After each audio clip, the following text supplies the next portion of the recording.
Hi all, class 9-ലെ മോഷനിലെ equations of motion വളരെ പ്രധാനപ്പെട്ട സെക്ഷനാണ് അല്ലേ. ഇക്വേഷൻസ് ഓഫ് മോഷനിലെ ക്വസ്റ്റ്യൻസ് നമുക്ക് എക്സാമിന് ഉറപ്പായിട്ടും ചോദിക്കും. നമുക്ക് നോക്കാം ഇക്വേഷൻസ് ഓഫ് മോഷനിലെ ഒരു അടിപൊളി ക്വസ്റ്റ്യൻ നോക്കാം. ആ ക്വസ്റ്റ്യൻ എങ്ങനെയാണ് വളരെ ഈസി ആയിട്ട് ചെയ്യാനുള്ള കാര്യം നമുക്ക് നോക്കാം. നോക്കിക്കോളൂ മക്കളെ, ഇതാണ് ക്വസ്റ്റ്യൻ പറയുന്നുണ്ട് ഒരു ബോള് മുകളിലേക്ക് എറിഞ്ഞു with some velocity 20 meter per second. A ball is thrown vertically upward with some velocity 20 meter per second. എവിടുന്നാണ് എറിഞ്ഞത്? From the top of a multi storey building. ഒരു ബഹുതല കെട്ടിടത്തിന്റെ മുകളിൽ നിന്നാണ് ബോള് മുകളിലേക്ക് എറിയുന്നത്. ഓക്കെ, ആ കെട്ടിടത്തിന്റെ ഹൈറ്റ് അല്ലെങ്കിൽ ബോൾ എറിഞ്ഞ ഹൈറ്റ് എത്രയാണ്? 25 meter ആണ്. നമ്മളെ ക്വസ്റ്റ്യൻ ചോദിക്കുന്നു how long will it be before the ball hits the ground. എന്താണ് ഇതിന്റെ അർത്ഥം? How long will it be before the ball hits the ground എന്നതിന്റെ അർത്ഥം എന്താണ്? എത്ര സമയമാണ് ആ ബോൾ താഴെ എത്താൻ എടുക്കുക എന്നതാണ്.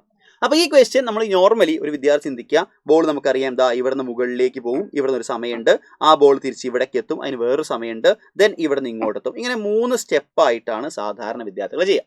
പക്ഷെ ഇത്രയൊന്നും ചെയ്യേണ്ട ആവശ്യമില്ല, വളരെ സിമ്പിൾ ആയിട്ട് നമുക്ക് ആ പഠിച്ച കോൺസെപ്റ്റ് അപ്ലൈ ചെയ്യാം. മക്കളെ, ആ ബോളിന്റെ ഡിസ്പ്ലേസ്മെന്റ് എസ് എത്രയാണ് നോക്കിയേ.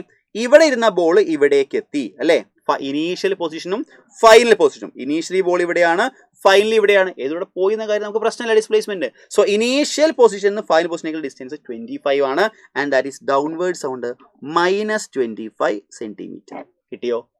25 സെന്റിമീറ്റർ അല്ല, 25 മീറ്റർ. 25 മീറ്റർ. ആൻഡ് ആ ബോളിന്റെ ഇനീഷ്യൽ വെലോസിറ്റി യു എത്രയാണ്? അത് 20 ആണ്. 20 മീറ്റർ ആണ്. ടുവേർഡ്സ് അപ്വേർഡ്സ് ആവുകൊണ്ട് ദാറ്റ് ഈസ് +20, റൈറ്റ്? ആൻഡ് അതിന്റെ ആക്സിലറേഷൻ എത്രയാണ്? ആക്സിലറേഷൻ ജി ആണ്. That is always -10 meter per second square. ഇത്രയാണ് ക്വസ്റ്റ്യൻ തന്ന കാര്യം. നമ്മളോട് ചോദിച്ചത് എന്താ? അതിനെടുക്കുന്ന സമയമല്ലേ? ടി ഈക്വൽ ടു എത്ര എന്നല്ലേ നമ്മളോട് ചോദിച്ചത്.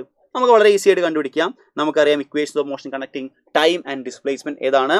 S is equal to ut plus ½ at square. Value substitute ചെയ്യാം.